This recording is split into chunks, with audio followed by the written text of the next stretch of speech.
serviteur de Dieu. Voici ce que je vais vous dire pour la première fois du haut de cette chair ce soir. Je me suis étendu plus profondément que précédemment en public sur cette question, car j'ai une grande liberté d'expression dans ces réunions. Si vous croyez que je suis un prophète de Dieu, vous devez prêter attention à tout ce que je vous ai dit. Ce jour, si votre cœur ce soir est alerté, n'hésitez pas. Allez à Dieu directement, à l'instant même.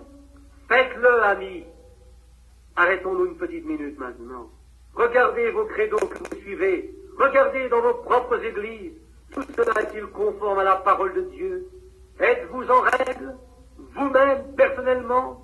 Vous me dites, mais je suis un brave homme. Nicodème l'était aussi. Tous les autres, ils étaient si gentils. Mais voyez-vous, cela n'a rien à voir avec la question.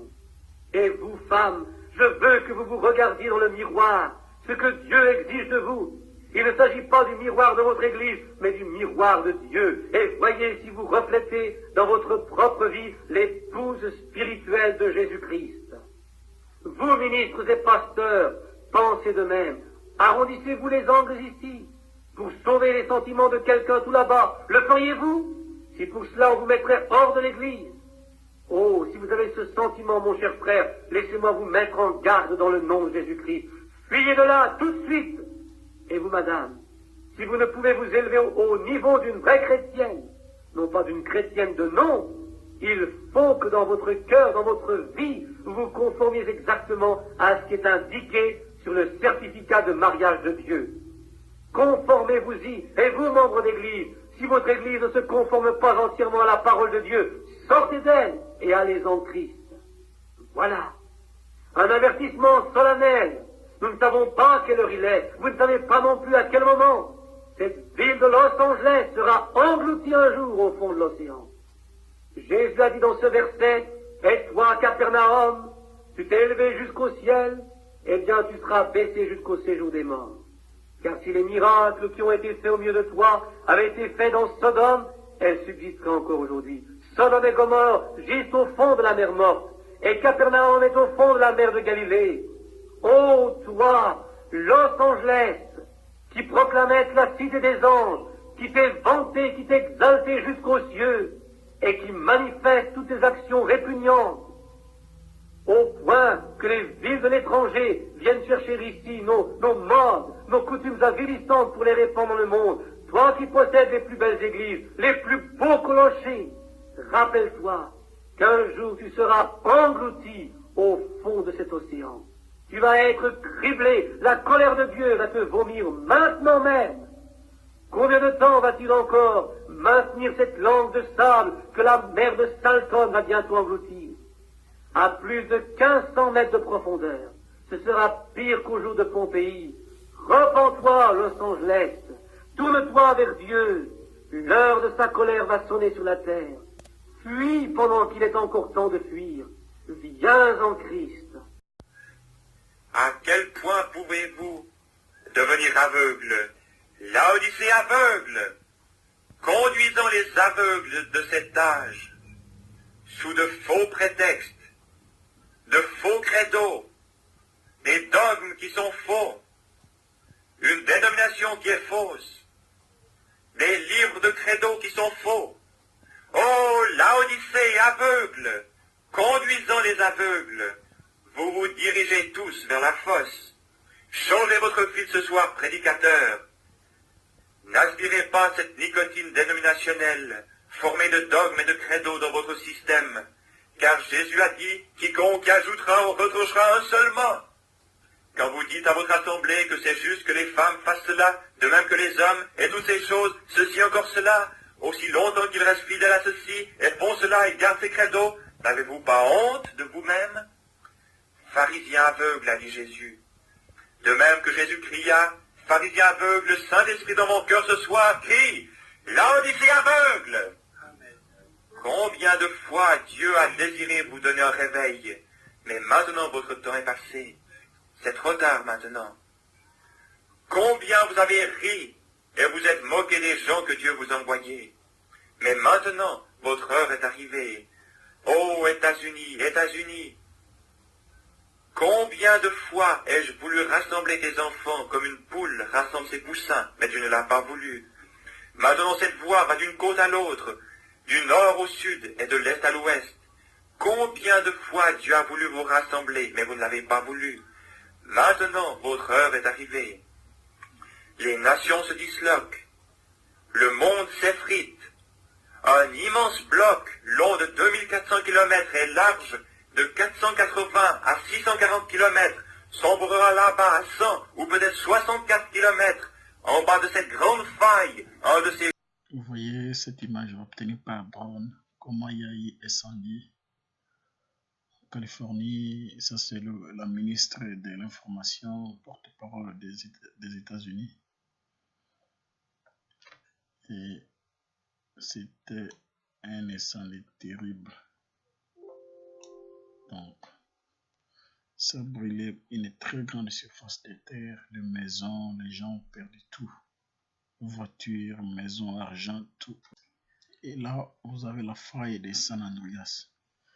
C'est une image satellitaire et c'est un fait vrai. Si vous allez en Californie, vous pouvez payer l'argent et aller visiter, soit par hélicoptère, soit par les guides.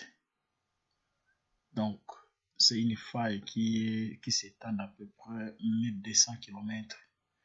Ça commence de San Francisco au nord vers le sud. Et c'est autour de cette faille-là que les gens vont payer l'argent pour faire le tourisme, pour aller voir. Parce qu'à ces deux niveaux-là, comme vous pouvez le voir sur cette image, vous avez deux plaques. Il y a une plaque océanique et une plaque nord-américaine.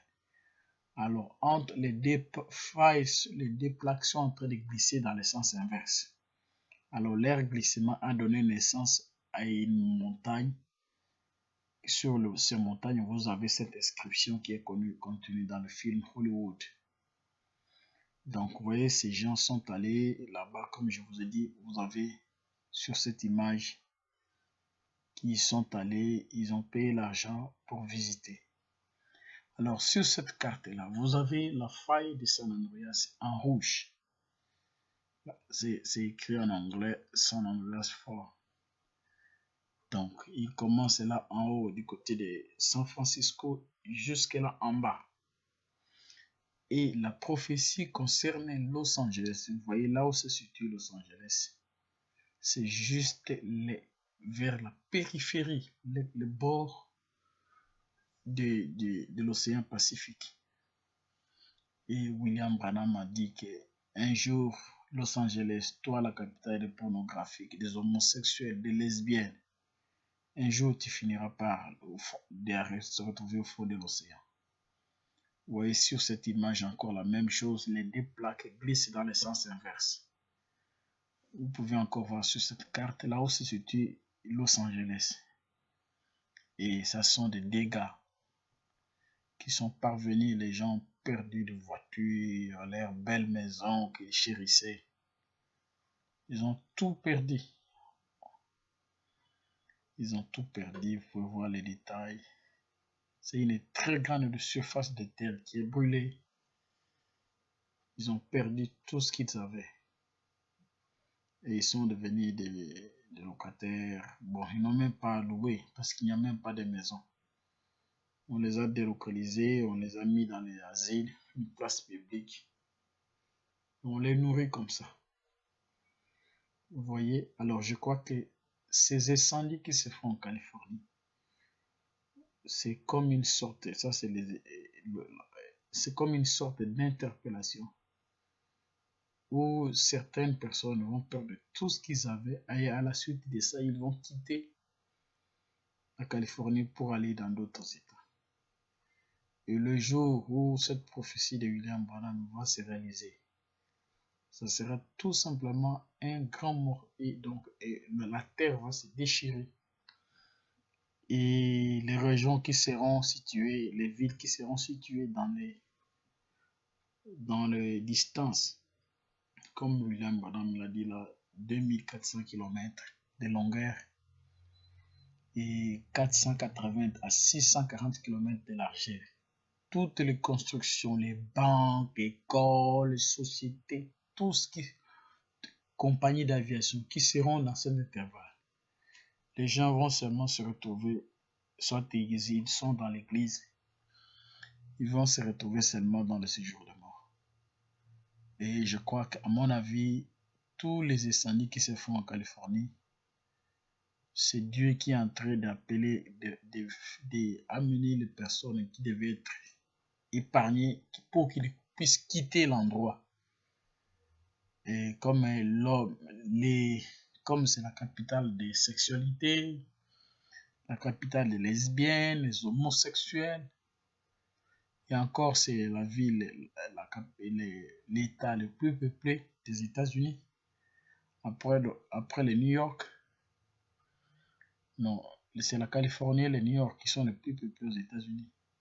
Alors le jour où cette prophétie va se réaliser, tous les stars de cinéma, de musique, c'est là qu'ils ont leur siège. Ils vont tout simplement se retrouver dans le séjour de mort. Et ça sera une histoire qui va secouer le monde entier. Vous voyez, ils ont tout perdu. Tout. Ça, c'est la police. Ils ont tout perdu. Vous voyez les voitures, comment ils sont cassés. Et à la fin de cette vidéo, si vous savez l'anglais, vous allez suivre une déclaration faite par un professeur des États-Unis sur Los Angeles et la Californie, qui confirme encore que la prophétie de William Branham sera une réalité. Et ils appellent ça le Big One. Donc le jour où le plus grand tremblement de terre, qu'ils appellent le Big One, va se réaliser, eh bien, ils vont perdre. Donc les deux plaques vont céder. Là où vous avez vu sur ces photos, les filles il y avait des familles qui sont allées visiter. Eh bien, les deux failles là vont céder et le côté océanique va descendre au niveau du fond de l'océan. Et ça sera un événement qui va secouer le monde entier. Et si vous prenez la carte, William Branham a dit que l'eau viendra jusqu'au niveau du mer Salton. Prenez la carte, vous voyez là où se situe le mer Salton. Et l'onde de choc va aller de la Californie jusqu'à l'État d'Indiana. Ça sera terrible, ça va écrouler beaucoup de choses et le monde entier sera secoué. Alors, faites attention à ce que vous voyez. Vous voyez comment ces voitures sont calcinées complètement. L'espoir et ceux qui habitent là, ils sont des grands patrons, des belles voitures, sont des hommes d'affaires. Et ils ont perdu tout. Ils n'ont pas été prévenus, c'est venu tout simplement comme ça. Et il faut tenir, il n'y a rien pour rien. Donc, de la même façon que Sodome et Gomorrhe, je vous prie de suivre ce qui est passé à la télévision. Ici, sur la chaîne Fox News, il y a, je crois, quelques années, où un professeur a démontré comment la Californie finira. Il a même cité un certain nombre, 8 grandes villes de là. Et il y aura plus de 7 millions de personnes qui vont mourir. Mais les gens ne font toujours pas attention. Je vous prie de suivre la vidéo malgré elle est en anglais. Mais j'ai déjà dit que donc vous avez vu dans la photo, il y a au niveau de la formation de la Terre, il y a ce qu'on appelle en géologie les plaques tectoniques, les structures de formation de la Terre. Alors il y a des plaques, il y a une plaque qu'on appelle le nord-américain et l'autre plaque océanique. Alors la jonction de ces deux plaques tectoniques a fait donner naissance à comme une chaîne de montagnes. Et c'est sur cette chaîne de montagnes là que vous avez l'inscription appelée Hollywood. C'est la faille là, c'est à peu près plus de 1200 km de long. Et William Branham a dit qu'un jour, cette faille va céder et donc toute la grande partie de la Terre qui sera du côté de l'océan va descendre en bas dans l'océan Pacifique à une distance de 64 ou 100 km. Descendez en bas. Imaginez si vous êtes à l'église, vous êtes endormi, vous vous réveillez tous, vous n'allez même pas vous réveiller, vous allez vous retrouver dans le séjour de mort. Et je crois que c'est un avertissement pour que ceux qui ont encore la lucidité, c'est comme la même manière quand les anges sont allés à Sodome. Ils ont fait des choses pour forcer l'autre à se quitter. Je crois qu'aussi il y a des personnes qui devraient quitter dans ces endroits pour aller dans d'autres états, afin que la prophétie soit accomplie. Et tout marche vers là. Je vous prie de suivre cette vidéo en anglais. Merci. Que Dieu vous bénisse.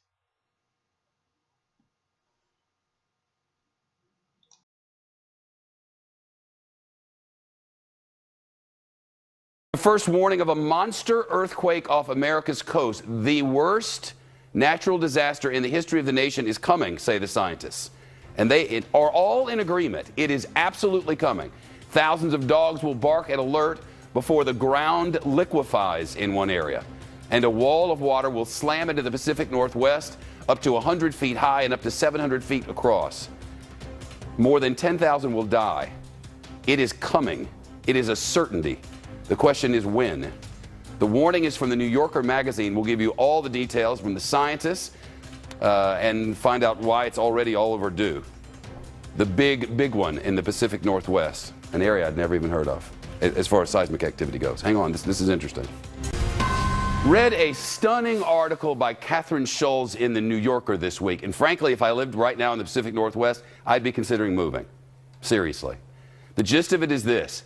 The federal government estimates 13,000 Americans will die in a major earthquake and tsunami in the Pacific Northwest. It's not a question of whether, but when. This earthquake is coming, and it's overdue. Consider that the magnitude 9.0 earthquake in Japan just a few years ago, remember that, killed more than 15,000 people in the north of Japan and injured thousands of others. Seismologists say that the quake that will strike on our Pacific Northwest coastline should be even stronger, at up to a 9.2. They call such a quake a margin rupture quake, and it's every bit as bad as it sounds. Here's the reason for it. Our entire continent sits on the North American tectonic shelf, right? Plate, I should say. Off the coast of the Pacific Northwest, from the top of Washington State all the way down to Northern California. This is it. And another plate called the Juan de Fuca is trying to slide up under North America, but it's stuck. We have an illustration over here in the big wall. Let me show you what this is. This is our continent here. This is the Cascada Mountains. This is the Cascadia, what do they call it? The Cascadia what? Bridge. The Cascadia Bridge. I was actually asking him, but thank you. The North American plate here and the Juan de Fuca plate here. This one's sliding up under, and eventually this is going to go down, send a huge wall of water up. That wall will go all the way over to Japan, and the other will come onto our shore within 15 minutes. And when it slips, it will unleash not only a colossal earthquake, but also that tsunami. 700 miles long, and in some places up to a 100-foot high wall of water and whatever it's pushing, like houses and dump trucks and schools. Thousands and thousands will not escape. The New Yorker quotes a FEMA official who says, and I quote, "Our operating assumption is that everything west of Interstate 5 will be toast." Everything west of Interstate 5 is gone. That's Seattle, Tacoma, Portland and Olympia, Salem and Eugene, wiped out. Altogether about 7 million people. That's not including tourists. So think of summertime. The New Yorker reports that FEMA calculations indicate the disaster will damage or destroy about 1 million buildings, including 3,000 schools and 1/3 of all fire stations. And perhaps the worst part of all of this, these sorts of earthquakes happen at regular intervals in exactly this part of the world, have forever.